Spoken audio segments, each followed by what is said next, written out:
अपने YouTube channel study experts classes में आप सभी का स्वागत है। एक कदम सफलता की ओर।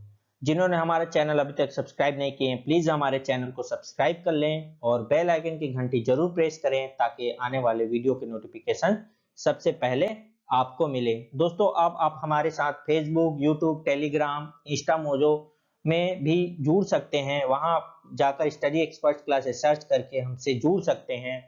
तो आज आपके लिए हम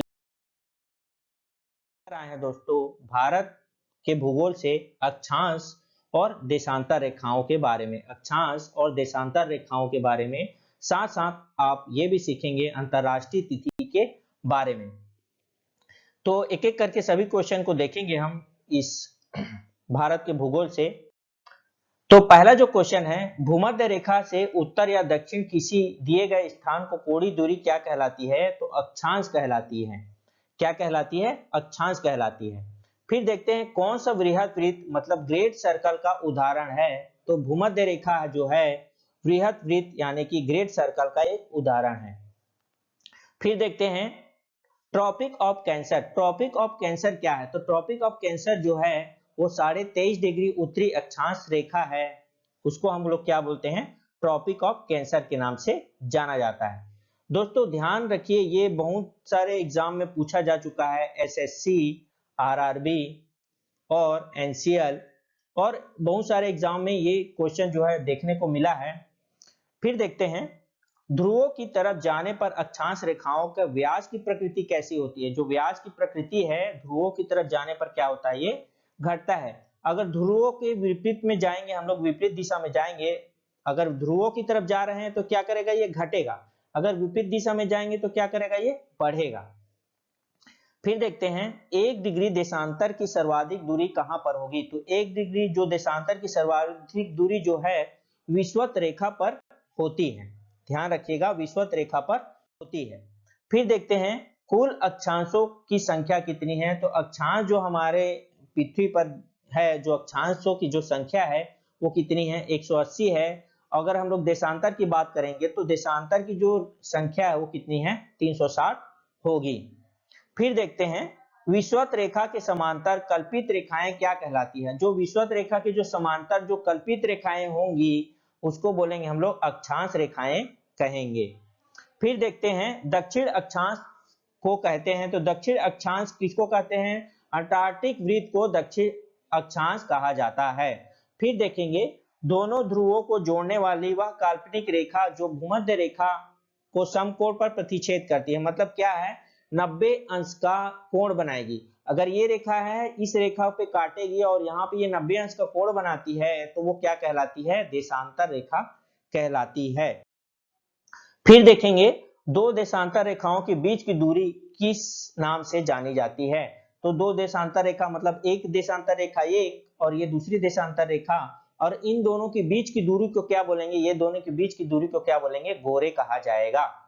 फिर देखते हैं वह अक्षांश रेखा जिस पर सदैव दिन और रात की अवधि समान होती है। दिन और रात की अवधि समान होने का मतलब ये हुआ कि दोस्तों अगर 24 घंटा दिन है और 24 घंटा रात है, उसी तरह अगर 6 महीने का दिन होगा और 6 महीने की रात होगी तो उस रेखा को क्या बोलेंगे हम लोग? भूमध्य रेखा कहा जाएगा। फिर देखते हैं एक देशांतर से दूसरे देशांतर के बीच कितना समय अंतराल होता है? तो एक देशांतर से दूसरे समय अंतराल जो होगा वो 4 मिनट का होगा। फिर देखेंगे प्रधान मध्य रेखा किस स्थान से होकर गुजरती है? तो प्रधान जो मध्य रेखा है वो ग्रीनविच से होकर गुजरती है। फिर देखेंगे पृथ्वी के उत्तरी ध्रुव और दक्षिणी ध्रुव को मिलाने वाली जो रेखा है उसको क्या बोलते हैं हम लोग? देशांतर रेखा कहते हैं। फिर है ग्रीनविच रेखा से तात्पर्य है। तो ग्रीनविच को और किस नाम से जाना जाता है? तो बोल सकते हैं हम लोग 0 डिग्री देशांतर के नाम से जाना जा सकता है। अगला है पृथ्वी 1 घंटे में कितना देशांतर घूम लेती है? तो 1 घंटे में अगर वो देशांतर घूमेगी तो 15 डिग्री का देशांतर घूम लेगी। 1 घंटे में 15 डिग्री घूम लेगी। तो 2 घंटे में 30, फिर ऐसे 3 घंटे में 45, ऐसे करते करते घूमते चली जाती है। फिर अगला है पृथ्वी पर दो स्थानों की स्थिति अनुदैर्ध्य का अंतर अगर 15 डिग्री है तो स्थानीय समय में कितना अंतर होगा? तो क्या होगा? 1 घंटा। दोस्तों ये जो 1 घंटे में कितना देशांतर घूम लेती है, इसी का क्या है जो क्वेश्चन है इसको पलट दिया गया है। तो क्या है 15 डिग्री का अगर अंतर है अनुदैर्ध्य में तो उसका समय कितना होगा, 1 घंटे का लगेगा। अगला है अंतरराष्ट्रीय दिनांक रेखा। जो अंतरराष्ट्रीय दिनांक रेखा की बात करेंगे तो ये किससे होकर गुजरती है, 180 डिग्री से होकर गुजरती है। फिर अगला है यदि दो स्थानों के बीच समय में अंतर 2 घंटे 20 मिनट का है तो देशांतर में अंतर होगा। तो देखिए यहाँ पे क्या है, देशांतर जो घूम रही थी 1 घंटे में कितना घूम रही थी, 15 डिग्री का घूम रही थी। फिर 1 घंटे में कितना घूमेगी, ये 15। अब इस 1 घंटे में जो 20 मिनट की बात करेंगे तो कितना होगा, 5 होगा। तो उस तरह करके कितना हो जाएगा हमारे पास, 35 डिग्री का देशांतर अंतर होगा। फिर क्या है, ग्रीनविच किस देश में है, तो ग्रीनविच यूके देश में स्थित है। फिर अगला है एक देशांतर को पार करने में दो स्थानों के स्थानीय समय के बीच का अंतर है, तो ये है 4 मिनट का। एक देशांतर को पार करने में दो स्थानीय समय को लेंगे तो कितना है, 4 मिनट का अंतर होगा। फिर है अंतरराष्ट्रीय तिथि रेखा का निर्धारण किस वर्ष किया गया है, तो अंतरराष्ट्रीय तिथि रेखा का निर्धारण 1884 ईस्वी में किया गया है। कौन सी रेखा का, अंतरराष्ट्रीय तिथि रेखा का। फिर देखेंगे अंतरराष्ट्रीय तिथि रेखा की स्थिति किसके निकटतम है, तो 180 पूर्वी एवं पश्चिमी देशांतर के निकटतम स्थित है अंतरराष्ट्रीय रेखा। फिर बात करते हैं दो स्थानों के देशांतर में 1 डिग्री का अगर अंतर हो तो उनके समय में कितना अंतर होगा, तो 15 मिनट का अंतर होगा। फिर देखेंगे ग्रीनविच से 180 मध्य काल्पनिक रेखा जो क्या कहलाती है, तो अंतरराष्ट्रीय तिथि रेखा कहलाती है। भारत का प्रमाणिक समय किस देशांतर से लिया गया है, तो भारत को जो प्रमाणिक समय है 83.83 डिग्री पूर्व से लिया गया है। यह भी एग्जाम में कई बार देखने को मिल गया है दोस्तों, आप इसको याद रखिएगा कि एग्जाम में कहीं रिपीट ना हो जाए। दोस्तों ये वीडियो अगर आपको अच्छा लग रहा हो तो प्लीज वीडियो को लाइक कर दें।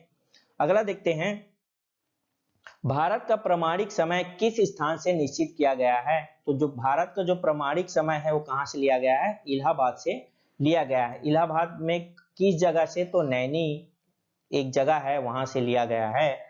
ग्रीनविच माध्य समय जीएमटी, ग्रीनविच जो माध्य समय है जीएमटी और भारतीय प्रमाण समय आईएसटी, इन दोनों के बीच का जो समय अंतराल है वो 5 घंटे 30 मिनट का है। किन किन के बीच, ग्रीनविच माध्य समय और भारतीय प्रमाण समय के बीच की जो अंतर है वो कितना है, 5 घंटे 30 मिनट का है। फिर देखेंगे शून्य अंश अक्षांश तथा शून्य अंश देशांतर अवस्थित है, तो अटलांटिक महासागर पर स्थित है। फिर देखेंगे प्रधान यमोत्तर या मतलब कि ध्रुव वृत्ति और विश्वत मतलब भूमध्य, मतलब ध्रुव वृत्ति और भूमध्य रेखा का प्रतिच्छेदन बिंदु अवस्थित है, तो अंध महासागर में स्थित है। फिर देखेंगे यदि दो स्थानों की स्थिति में 90 अंश देशांतर का अंतर है तब दोनों के स्थानों के बीच का अंतर होगा कितना घंटे का, 6 घंटे का अंतर होगा। फिर देखते हैं किस जगह का स्थानीय समय अगर 6 बजे सुबह है और उसी समय ग्रीनविच का जो टाइम है वो कितना बजेगा, 3 बज रहा होगा, तो उस जगह देशांतर की जो रेखा होगी वो क्या होगी, 45 डिग्री पूर्व में होगी। ध्यान रखिएगा कि इसमें 45 डिग्री पूर्व में होगी। कब, जब 6 बज रहा होगा स्थानीय समय में और ग्रीनविच टाइम में कितना बज रहा होगा, 3 बज रहा होगा सुबह का, तो क्या होगा 45 डिग्री पूर्व में होगी। फिर देखेंगे भूमध्य रेखा गुजरती है, तो भूमध्य रेखा कहां से गुजरती है, केन्या से होकर गुजरती है। फिर अगला देखेंगे विषुव या इक्विनॉक्स वर्ष के दो काल जब दिन और रात बराबर होते हैं, तो कौन सा है वो दिन, 21 मार्च और 23 सितंबर का जो दिन है, दिन और रात क्या होते हैं, बराबर होते हैं। फिर अगला देखेंगे उत्तरी गोलार्ध में वर्ष का सबसे छोटा दिन होता है, तो वर्ष का जो सबसे छोटा दिन होता है उत्तरी गोलार्ध में वो है 22 दिसंबर। ठीक है। फिर देखेंगे किस स्थान का प्रमाणिक समय एवं स्थानीय समय, मतलब प्रमाणिक समय और स्थानीय समय लगभग एक समान होता है, कहाँ का, नैनी का। और नैनी कहाँ आता है, इलाहाबाद, इलाहाबाद में आता है, इलाहाबाद के अंतर्गत आता है कौन सा, नैनी। फिर है भारत के सर्वाधिक पूर्व एवं पश्चिम में स्थित स्थानों का स्थानीय समय में कितने का अंतर है, पूर्व और पश्चिम में स्थानीय समय का अंतर लेंगे तो 2 घंटे का अंतर होगा। तो दोस्तों आज के लिए बस इतना ही। अगर ये वीडियो आपको अच्छा लग रहा होगा तो प्लीज हमारे चैनल को सब्सक्राइब कर लें और लाइक बटन दबाना ना भूलें और अपने दोस्तों को जरूर शेयर करें और कमेंट करके जरूर बताएं कि ये वीडियो कैसा लगा और आपको और कैसा